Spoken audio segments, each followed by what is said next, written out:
Hey friends, welcome back to Bible Fun with the Duns. Today we read Hosea chapter 8. In my Bible, it's entitled Israel's False Hopes. And what I get from it is God talking to his people, talking to them, trying to reason with them and show them that it's ridiculous that they're choosing this other lifestyle, to turn away from him and to choose idols. In verse 2, it says, Israel cries out to me, my God, we know you. God's telling them what they're doing. They're calling out to him. They know what to say, but what's ridiculous is their actions are saying the opposite. They're not meaning what they're saying. They're not living in the way that they're supposed to. In verse 6, he's saying how ridiculous it is for them to turn to idols. It says, for this thing is from Israel, a craftsman made it. Now, that's ridiculous. Anything man-made, how could that be God? And here they are, crafting their objects and then worshiping it. I mean, it reminds me of the golden calf when they used the very earrings that God gave them. And so God is trying to make them realize that it's preposterous. The whole point of what they're doing, they're just spinning their wheels. They're just trying to look like the world around them, and it's ridiculous. It makes no sense when they had the one true God in their grips in the beginning. Yeah, I think it's important. A couple things I thought about as you were saying that is this is utterly ridiculous. Mm-hmm. So imagine, just find the connections here. Like what you just read, Israel will cry to me, verse 2, Israel will cry to me, my God, we know you. Well, listen, obviously they don't. Or obviously what they thought is they had God in addition to their other gods. Mm-hmm. But this sounds a lot like what Jesus is going to later say in Matthew chapter 7, where he says, not everyone who says to me, Lord, Lord, shall enter the kingdom of heaven, but he who does the will of my Father.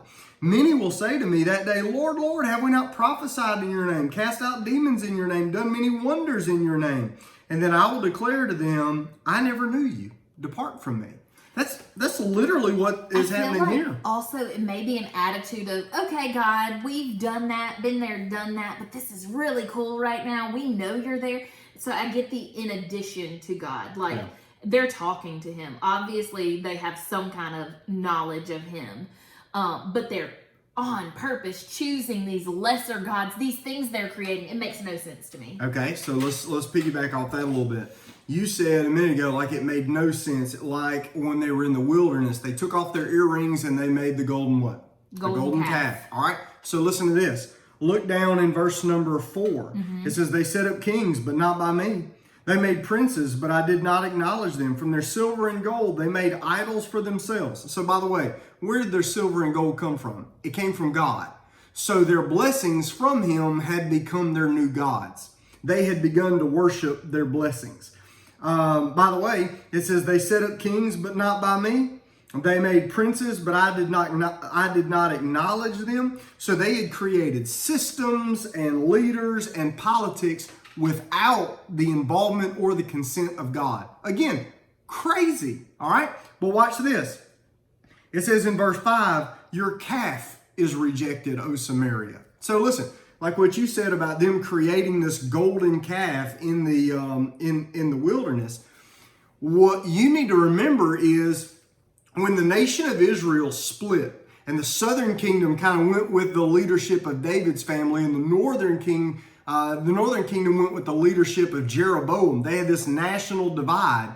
Jeroboam kind of centralized worship because he was afraid that the northern kingdom would keep going to the southern kingdom because that's where the temple was, and that eventually they would migrate back down and it would just be one country again. So for power's sake, he crafted an idol and put it so far in the north that the northern countries would go north and that they would worship this idol. Well, guess what? Instead of going to the temple. Well, guess what image he chose? He chose to create another golden calf. Bad move. So what he's saying here, your calf is rejected, O Samaria. The God you're worshiping is still the wrong God. Now listen, here's the historical viewpoint. Here's how you know this is not going well. So Israel had 5 kings in its first 13 years of existence. Now, this is the northern kingdom. So there's David, who has Solomon, who has Rehoboam. Then the nation divides. When that happens, 5 kings in the first 13 years are kings. Now, what does that mean? That means that a series of 5 kings comes along and they're taking each other's position because they're assassinating one another. Does this sound like the way God's kingdom is supposed to operate? No. So, from Israel's first king to their last king, there were 9 different dynasties. So, a dynasty is a father passes the leadership to a son and it stays in the family. 9 different dynasties means 9 different times there were assassinations, and then other people come and start ruling the nation.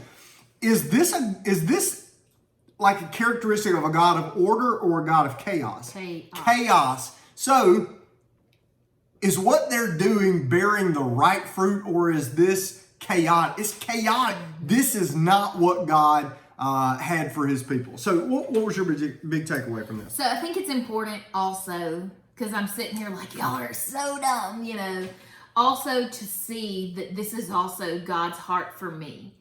Don't turn away from me. Continue to follow me. Continue to recognize the idols or the raisin cakes or the golden calves that are trying to get your attention in the world. So it may not look like what they are so tempted by in our world today, but we are surrounded with things trying to get our attention. Money, status, grades, sports. I mean, everything. We and I have the special gift, and I'm being sarcastic, of turning anything into an idol, and it's so gross. So it's important for me to recognize God's heart in what he's saying. He's trying to reason with them. Like, number one, the fact that God has this gift of eternal life that is so undeserved, that I'm so undeserving of, these people are so undeserving of, that he wants to give it to us in the first place is grace upon grace. It's unbelievable. But then the fact that we would dare reject that and chase after something else, and God would continue to chase after us, trying to offer us this gift, it hurts my heart. It does. And so, by the way, that's what Hosea did when he went and bought Gomer out of her adultery. 3. That's right. And so to see a God that is trying to reason with his people and pursue them, it's beautiful. And so in verse 12, it says, though I were to write out for him 10,000 points of my instruction, they would be regarded as something strange. He's saying the person who refuses to listen, and this is from Tony Evans, the person who refuses to listen to reason is determined to do what he wants, no matter what anyone says. They're not trying to hear any kind of wisdom, any kind of reason. Don't confuse them with the facts. That's right. And many are set in their ways, and they consider God's words in Scripture strange. So these people are so deceived by the culture around them. They are so deceived by the very groups of people that God told them to be aware of or to get rid of so that it wouldn't even be a temptation. They are so deceived by that they are closed off. They don't want to hear any kind of reason, any wisdom. And here Yahweh, the Lord, the one true God, their creator, our creator, is saying, here is this gift. Please accept this gift. Yeah. Verse 7, they sow the wind, but they reap the whirlwind. Sounds a whole lot like Galatians 6, where it says, whatsoever a man sows, that will he also reap. So there are consequences to every action. Look in verse 9. It says, they have gone up to Assyria like a wild donkey alone by itself. Ephraim has hired lovers. Yes, though they have hired among the nations, now I will gather them, and they shall sorrow a little because of the burden of the kings of the princes. I want you to notice the northern kingdom, okay? So put yourself in a position where, like, imagine going to, and maybe some of you this has happened, you look in the mirror for the first time and you go, is that gray hair? Not me. Okay. Or you look in the mirror and you go, do I have a wrinkle? Like, and for the first time, you're noticing something that you hadn't seen before. So what if Israel is looking at their nation and they're going, we're beginning to see the cracks in the outside of this thing. They were. So you know what they decided to do?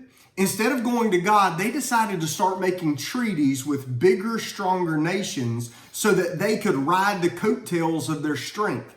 The nation they do that with is Assyria. Okay? Two things about that. It says they're like a wild donkey alone by itself. Well, what does that mean? Like a wild donkey, they're stubborn, but they're also at the same time defenseless, all by themselves. They think they have help, but they don't. Why? Because what they don't know is that Assyria makes this treaty with them, but it's a double cross.